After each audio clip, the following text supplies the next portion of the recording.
Hey y'all, I am back for video number 3 of my egg donation journey, and today made it really real. I just got home. I left at 9 o'clock this morning, and it's 2 o'clock, a little after 2, and I I drove in silence the entire time that I was traveling from point A to point B to point C to point D to point A back home.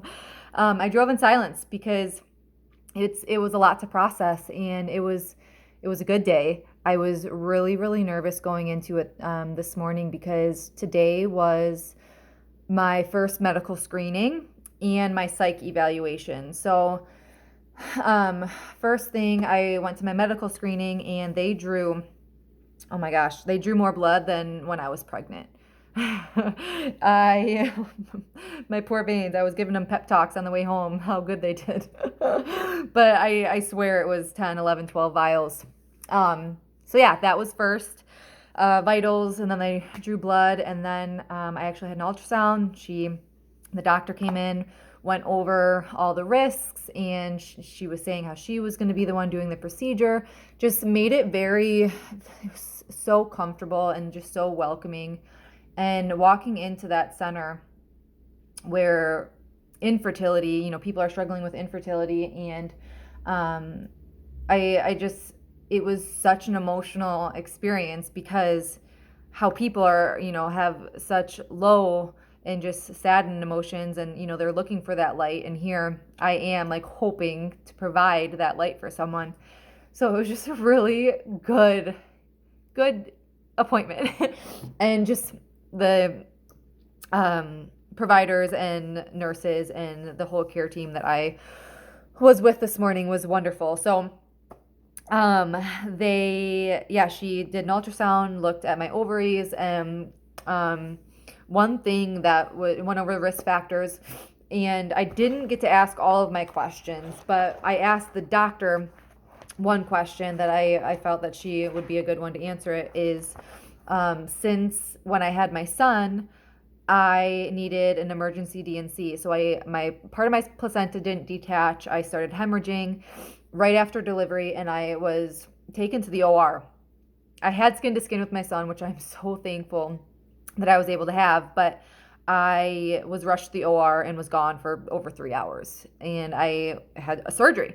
So when I told her this, I asked, stupidly thinking back, like, well, Jenna, my ovaries and my uterus are not the same organ. I asked, if that could pose any increased risk for infection, because that's one of the risks for the procedures, to get an infection, a blood infection, any sort of membrane infection, because it is an invasive, would be the term, procedure.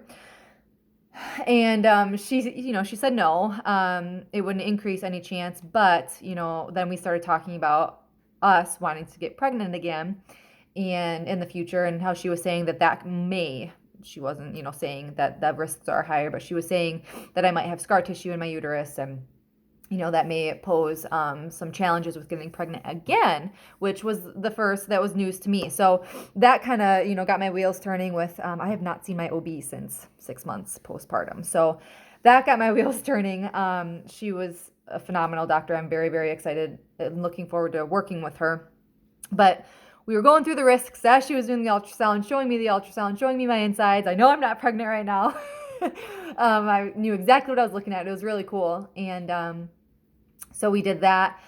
And then, she was telling me how much it's going to suck. And I that's what I loved also, is she was so real and didn't sugarcoat anything. And I've heard all of, the risks. I've read the risks. I've heard them, from the company themselves, having that interview that I had to start with. And she, told me firsthand. She, does these procedures all the time. And she told me I'm going to be uncomfortable. I'm going to bloat. I'm going to, be, giving myself shots, and just the retention that I'm going to hold, and the pain that I'm going to have. And she said it's not going to be a fun procedure. And I'm just like, give it to me. Like, I that's the things, those are the types of things that I need to hear. All I care about is my health and the health of my family. So I remember when I had my son, when I had to be taken to the OR, I said, he's out, he's healthy, do what you got to do with me to get me healthy. So like I'm ready for this. So yeah, so we did that, and then I met with my clinical coordinator, whom I've been in contact with verbally and through email, but I finally met her face to face. It was awesome. We went over some more logistics, signed a bunch of paperwork, and I did not get to ask all of my questions. I brought my little notebook and everything, but I was going to be late for my psych appointment that I had that was backed up to this medical screening appointment. I wanted to get them back to back because Jay is at daycare today. So I have this list of questions. I snuck out of my first appointment, and I told her I would email her and we could hop on the phone. So be up to date. Check out my blog post. I will be updating that post with my questions as I get answers to them. But I feel like, there are things that me, being a first time donor, on top of, things that my parents have asked, things that my friends have asked. So, things that my husband even brought up, like, is there a time duration as far, well, my husband didn't ask this specific question, but like, is there a time duration between different retrievals? If I want to do multiple, you could do 6 in a lifetime, but, if with wanting to get pregnant in the future, how we're going to really have to time that out. If I have to go through all the screening process every single time, I really need to figure out like specific appointments because for care for my son. What else? What type of questions do I have? So there's no exercise involved when I start this cycle. So it's like a 14-day treatment cycle, and that's when I'm going to be giving myself shots and things like that. And then the retrieval is very dependent on my personal hormone in my body and then these shots. So we won't even know when the retrieval is going to be until I start this cycle. So it's about 14 days, but there's absolutely no physical activity because one, ovarian torsion, I believe the term is. So, lifting any sort of weights. So I have to ask, my son weighs 25 pounds. Am I able to lift him? I work out every single day. I obviously won't be able to do that, but can I take walks?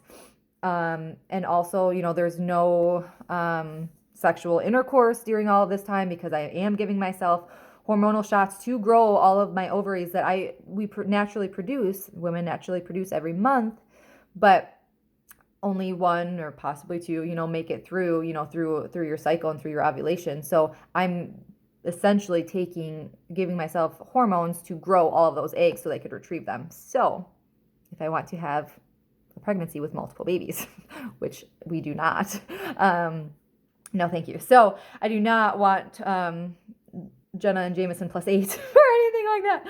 So anyway, yeah, we have a trip up north planned. So I just want to ask about a specific timeline. If we have any of that set in stone. When do I know when I'm accepted? If we're not, because I still don't know that. And just some questions about infertility in the future, and with wanting another baby, if we're able to work hand in hand with if I want to do multiple cycles and things like that. So if you guys have any questions, comment below because I would love to ask them. I am going to be in contact with my coordinator and then updating my blog post. So if you guys have any questions for me personally or for me to ask, like I would be happy to, because I assume if you're watching this, you are either considering or you are in the process or you are, dealing with infertility, or maybe you're just watching for pleasure. I don't know. So, thank you regardless. But after that medical screening, then I had my psych eval, and that stuff just fascinates the heck out of me.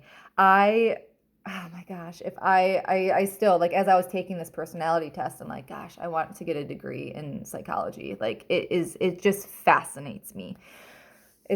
I still might. I'm not even kidding. It's wild that I would, but I vowed I'd never go back to school. But yeah, so I had a psych evaluation, and that is in depth. I had a verbal one-on-one interview, and then I had to take a personality test. So that took about an hour and a half. My first appointment took about an hour and a half, and then I was in the car for 2 hours. So it was a long day. I have an hour and a half before I have to go pick up my son. So I'm going to eat some food. I haven't had lunch yet. And then send out that email with questions, or send out a draft, because I'll wait if anyone has any questions for comments, and I could always ask in the future too. And yeah, get some work done before I have to go pick up my son. So thank you guys so much for watching, for following along. Please, it's weird to share this, but I know that there are people out there that either one, are just inspired, or maybe are going through infertility, and they just need that inspirational story of some sort of donation, or bringing that light to them, or maybe you're interested in egg donation. I can't share it publicly live, but I could talk to you one-on-one and share with you exactly what I'm going through, the companies that I'm going through. I just can't do that for legal terms. I can't do that on video.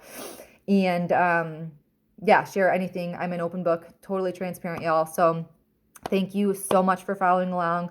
Just comment below if you have any questions, and just tell me something, share with me that you're in support here, because it was a really emotional day.